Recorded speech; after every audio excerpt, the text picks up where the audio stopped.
Hi mga ka-jammers, papakita ko sa inyo yung binili kong pedal sa Shopee.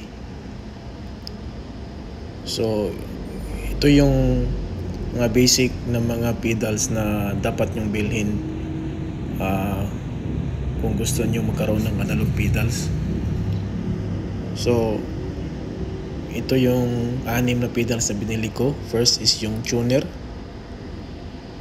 So ito yun, yung chromatic tuner.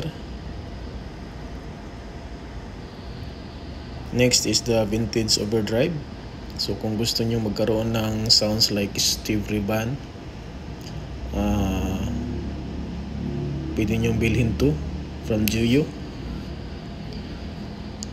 And also if you need delay and reverb, so nasa isang pedal na lang siya, pop reverb from Amon.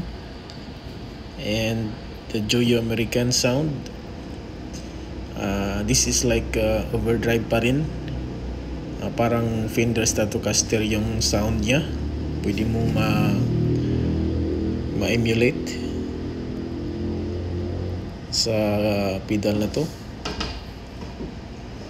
And also compressor, dynamic compressor. So mas maganda pag mayroon kang dynamic compressor. Analog pedal, mas maganda yung sound.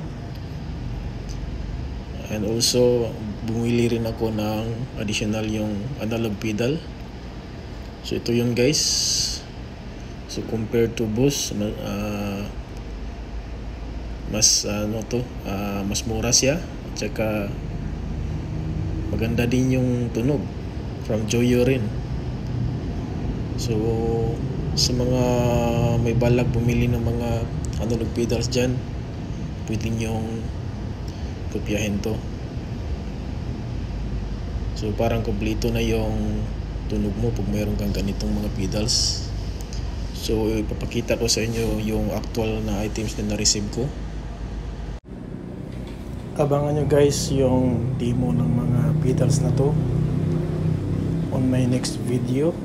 So I hope you will subscribe my channel for updates. Thank you.